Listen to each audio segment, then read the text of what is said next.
मेरा हो मन स्वदेशी, मेरा हो तन स्वदेशी। चैनल की सभी अपडेट पाने के लिए सब्सक्राइब करें और प्रेस करें बेल आइकन। मेरा होवे कफन स्वदेशी। मैं भारत को भारतीयता की मान्यता के आधार पर फिर से खड़ा करना चाहता हूं, उस काम में लगा हूं। मैंने ये प्रयोग कर लिया है, तब मैं बोल रहा हूं। हमने एक स्कूल चलाया है उत्तर प्रदेश में, अब तो उत्तर प्रदेश नहीं है, एक नया राज्य बन गया उत्तराखंड। वहां पे एक शहर है मसूरी, वहां पे हमने एक स्कूल चलाया, गुरुकुल है। वो सभी फेल बच्चों के लिए चलता है। पास बच्चे वहां नहीं लेते हैं, जो फेल हो जाते हैं ना उनकी भर्ती करते हैं। 7वीं फेल, 8वीं फेल, और जो 2 बार फेल है उसको सबसे पहले लेते। हाँ, हमारा नियम है वहां का। वो स्कूल चलाने के लिए मेरे एक दोस्त हैं, वो और उसकी पत्नी दोनों मिलकर चलाते हैं। उसका नाम है संदीपनी गुरुकुल। संदीपनी आप जानते हैं, कृष्ण भगवान के मित्र संदीपनी, उनके नाम से वो गुरुकुल है। तो वहां पर हम बच्चों को पढ़ाई करते हैं। कैसे पढ़ाई करते हैं? वहां पर कोई कमरा नहीं है, खोली नहीं है, और गुरुकुल है। बिना खोली के गुरुकुल कैसे? तो झाड़ के नीचे क्लास लगती है। और क्लास कैसे लगती है? मान लो एक दिन हम पढ़ाई शुरू करते हैं, पानी के बारे में पढ़ाई करना। पानी, तो पानी का ABCD से लेकर और XYZ तक उनको पढ़ाते हैं। पानी क्या है, कैसे बनता है, कहां से आता है, पीने के लिए कैसे वापरना, नहाने के लिए, सब माहिती उनको देते हैं। फिर जब पूरी माहिती हो जाती है तो एक क्लास खत्म होती है। वो एक क्लास 3 महीने चल सकती है, 4 महीने चल सकती है, 5 महीने चल सकती है। पीरियड्स नहीं होते, 40 मिनट का पीरियड, 45 मिनट, ये नहीं।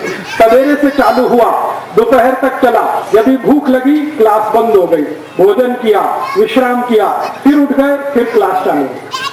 पीरियड्स नहीं होते। सवेरे जो विषय लिया शाम तक वही चलता है, अगले दिन भी चलता है। 5-7 दिन, 10 दिन में विषय जब पूरा होता है तब उन बच्चों की परीक्षा होती है। अब परीक्षा कैसे होती है? तो परीक्षा ऐसे होती है कि उनको होमवर्क दिया जाता है या टास्क दिया जाता है कि भाई पानी के बारे में तुमको जितना भी ज्ञान हुआ है, अब इसके आधार पर परीक्षा होगी आपकी। तो परीक्षा में ऐसे ही उनको काम दिया जाता है। जैसे किसी गांव का तालाब है, अब उस तालाब के पानी की समस्या है, पानी वहां पे रुकता नहीं है या बहुत ज्यादा हो जाता है, पानी किसे बाढ़ आ जाती है या बारिश नहीं होती है, तो ये समस्या लेकर आपको समाधान करना। पानी के बारे में उनको सब माहिती है। तब वो गांव में जाते हैं, गांव के शेतकरी के साथ बात करते हैं, तालाब की क्या समस्या है उस पर बात करके तालाब को ठीक करते हैं। ठीक करके गुरुकुल में वापस आते हैं, तब उनको माना जाता है कि ये पास हो गए। और नहीं कर पाए समस्या का समाधान तो फिर दोबारा उनको दूसरे गांव में जाना पड़ेगा, फिर वही समस्या उनको दी जाएगी, फिर उसका समाधान नहीं करेंगे तो तीसरे गांव में, ऐसे चलता रहेगा। फिर एक विषय पूरा हुआ पानी का, अब दूसरा विषय आ जाएगा। वो विषय किसका आएगा? खेती का आ गया या मिट्टी का आ गया, ऐसे विषय होते हैं। और जब वो विद्यार्थी पढ़कर निकलते हैं तो वो सबसे पहली बात होती है कि घर नहीं जाते।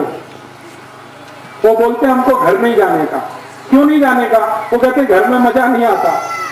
क्यों मजा नहीं आता? आई बाबा दबाव डालते हैं, ऐसा करना वैसा नहीं करना, ऐसा करना वैसा नहीं करना। गुरुकुल में उनको कोई दबाव नहीं, जो उनके दिल में आए वो करना। तो घर नहीं जाते। फिर आई बाबा परेशान होते हैं कि आपने तो बच्चों को बिगाड़ दिया, ये तो हमसे दूर भाग गए।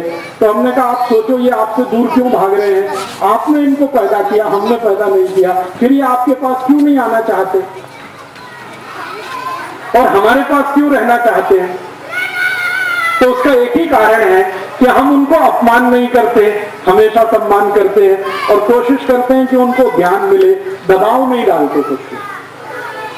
तो हमारे यहाँ के विद्यार्थी जब पढ़ के तैयार होते हैं ना, तो आप उनसे पानी के बारे में कोई भी एक सवाल पूछो, दुनिया के किसी प्रोफेसर को उसका जवाब नहीं मालूम, वो जानते,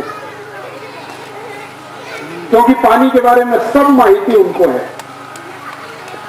अब पानी के बारे में माहिती है तो पानी की समस्या जब भी देश में आएगी उसका समाधान वो करेंगे। ऐसे ही हम उनको जंगल में लेके जाते हैं, तो जंगल में उनको अभ्यास दिया जाता है, देखो झाड़ है, हाँ है, ये झाड़ देखो कौन सा है, ये झाड़ ऐसा, ये झाड़ ऐसा, फिर इस पर देखो पक्षी कौन सा बैठा हुआ है, ये पक्षी इस झाड़ पर, वो पक्षी इस झाड़ पर, फिर पक्षियों का अभ्यास कराते हैं उनको, कौन सा पक्षी किस झाड़ पर बैठता है, इसी पर क्यों बैठता है, दूसरे पे क्यों नहीं जाता, वो पक्षी कब सुबह निकलता है, कब शाम को वापस आता है, संपूर्ण माहिती उनको हो जाती है।